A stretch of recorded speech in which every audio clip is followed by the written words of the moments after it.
your ultimate train travel guide to Italy. Hello, I'm Chiara, an Italian and American living in Italy. I've taken a billion trains in this country. It is not as scary as you think, and I think when you come to Italy on your trip, you'll be able to take the train too. We'll go over everything today, and I will show you exactly how to purchase a ticket for your trip too. Italy's train system is divided into a few different categories. Trenitalia, this is a government-owned train company, and it operates the regional trains and some of the high-speed trains. Then we have Italo, which is a private train company and only offers high-speed trains. Let's break them down. First of all, where should you actually take the train and where should you not take the train? There are some cases in Italy when I would recommend renting a car and some cases where I would recommend avoiding a car completely. Italy is very well connected by train system, but there are some parts of the country that are not. For example, if you are traveling to Sicily or Sardinia, I would not recommend taking the train, rather renting a car. If you are traveling between medium, small, or big cities in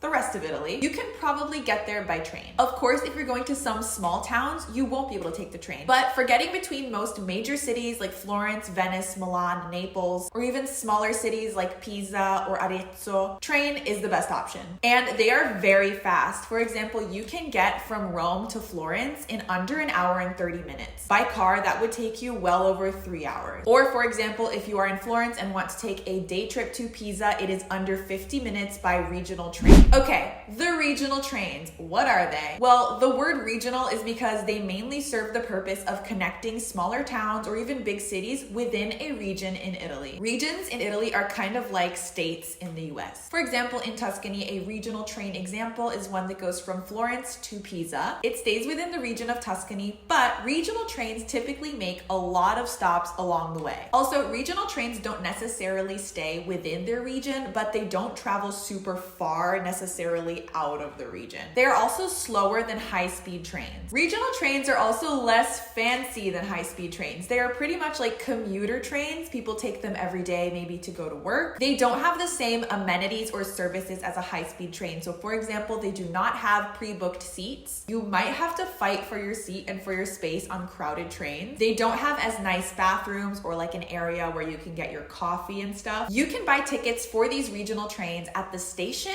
or online, but we'll discuss tickets later on. Another category kind of similar to regional trains is the intercity train. Intercity rail services are express rail services meant to connect major cities throughout Italy and also smaller towns. They span larger areas than just a region. Intercity trains are not high-speed trains. They go pretty fast and they do have pre-booked seats, so you will get your ticket with a seat number that you get to sit in. These do make a lot of stops, so keep that in mind. But there are some small towns in Italy that are only reachable by either regional or intercity train. Again, you can buy these tickets on the Trenitalia website or at the station. Okay, high-speed train. If you're coming from the US, I don't think there is anything quite as nice or similar as the high-speed trains in Italy. For example, if you've ever taken the Amtrak train, it is nothing like the high-speed trains in Italy. In my opinion, they are very luxurious looking. They're very modern, sleek. The high-speed trains run on dedicated train tracks, which is why they can go so fast, allowing speeds up to 300 kilometers an hour, which is around 186 miles per hour. So they are super fast. They pretty much are used to cover key routes and take very long distances in a short amount of time, connecting big cities like Rome, Florence, Venice, Milan, Torino, Bologna. Trains are also very frequent. They run pretty much, if you go to the station, you'll see one leaving pretty much every 5 minutes for different cities. Now, the high-speed trains are run by two major operators. One is Trenitalia. Like I mentioned before, it is the public government-owned Italian train company. They also run the regional trains and they run the Freccia train. And there is Italo, which is the other private high-speed train company. Now, Trenitalia runs three main kinds of Freccia trains, and pretty much the difference between them is how fast they go. For example, Freccia Rossa is the fastest option and the most luxurious option.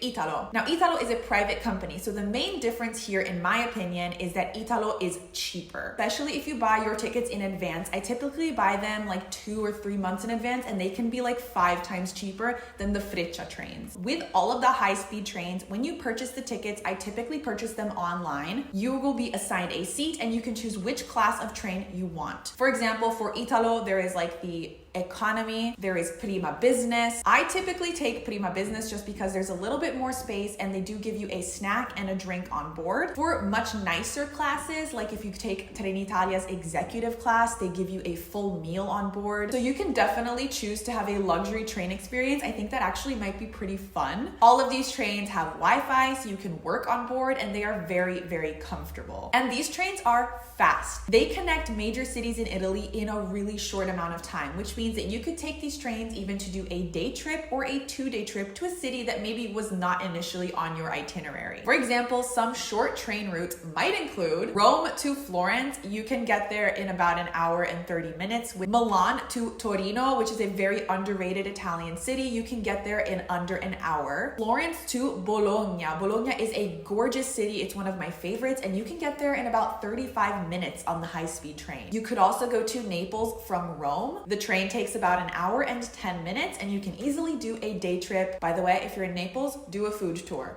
You'll thank me later. Okay. How do you buy the train tickets? Let's buy a train ticket together. Okay guys, this is Trenitalia's website. It is linked in the description. This is for both high-speed and regional trains. You can choose a language. We'll put it in English. And let's say we are going from Roma, sorry. They're gonna be in Italian, the city names. Roma Termini is the main station. To translate the names, because yeah. Firenze Santa Maria Novella. And then it shows you all of the times. For example, this is a high-speed train at 9:25 a.m. It takes an hour, 36 minutes, and it costs €19. Select the class of your train. Executive is the really fancy one I was telling you about before. Then all you have to do is put in your name, last name, date of birth, and email. Then you can pay. You can use PayPal or card. Now we are at Italo, Milano Centrale, Milan. To, I don't know, let's go to Venice. Okay, here are all of the train times. Wonderful. Then you fill out all of your information, proceed to checkout, and then it will pull up the payment page. Again, you can pay with PayPal or card. If you are taking a regional train, you can also buy your ticket at the station. But if you have a paper ticket and it's a regional train, you do need to validate it at this machine or you'll get a fine.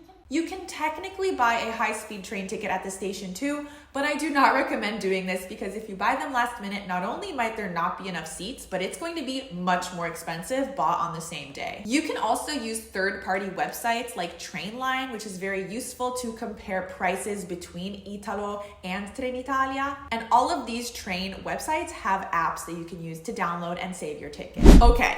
How do you know which train is yours? If you go to an Italian train station and look at the train board, you might have a little bit of a panic because it's kind of insane. What the train boards have is like the train number, the time of the train, and then the final destination of the train. This is the final destination. If you're going to Florence, for example, and you're leaving from Rome, it is very unlikely that the train board is going to say Florence. It is likely going to say something like Venice. That is because that train initially left from maybe like Salerno, stopped in Rome, will stop in Florence before heading to Venice. So the train board shows the final destination of the train, not exactly where you are going necessarily. The only way that you can 100% be sure that it is your train, besides looking at the exact time that the train leaves, next to it is going to be the train number. That train number is going to match the train number on your ticket. That is pretty much the only foolproof way to know that that is going to be your train. When you need to take the train, on that little board, it is going to tell you the platform your train leaves from, and you can go there and wait for your train. Usually you will have your train ticket checked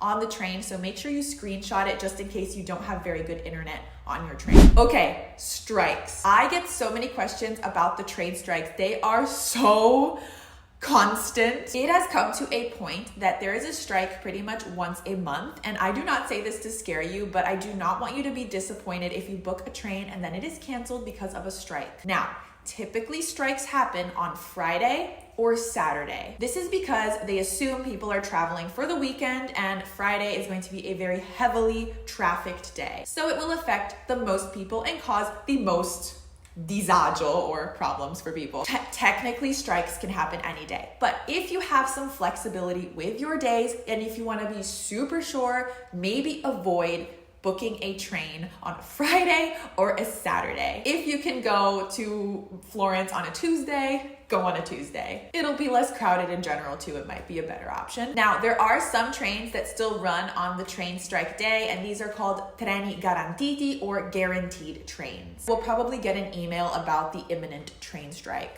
Don't worry, I travel with the train a lot, and I've only had one train ever be canceled because of the strike, and I was able to get moved to a different one. So I'm sure you will be fine. But there are also delays. So if you do have a specific time you need to be somewhere, like at the airport, or you have a food tour you're going on, or a museum entrance, please allow about 2 to 3 hours of grace time, that in case there is a delay or something happens, you will still arrive to where you need to go on time. Okay, other random train things. Yes, you can bring your pets on the train. I bring my doggy Jasper on the train every single time we travel. If you have a small dog or cat, they can travel for free as long as you have their carrier. If you have a big dog that does not fit in a carrier, you can still bring the dog, but they will have to pay a fee on board. High-speed trains also have room for your suitcases. They don't really check how many suitcases you bring, but there isn't that much space, so try to be a little bit considerate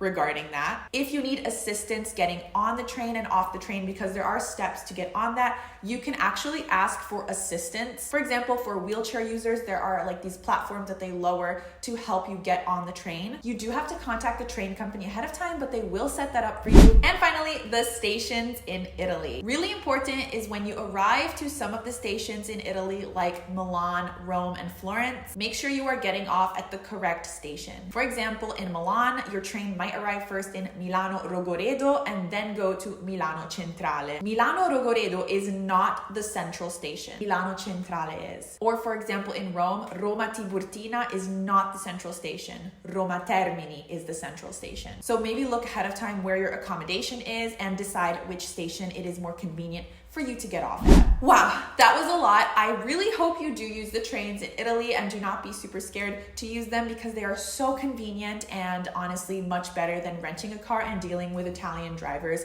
if I need to be so honest. If you have any other questions about the train or about Italy travel in general, you can comment below and we will be back next week with another video all about Italy. I will see you next time. Grazie for being here. Ciao!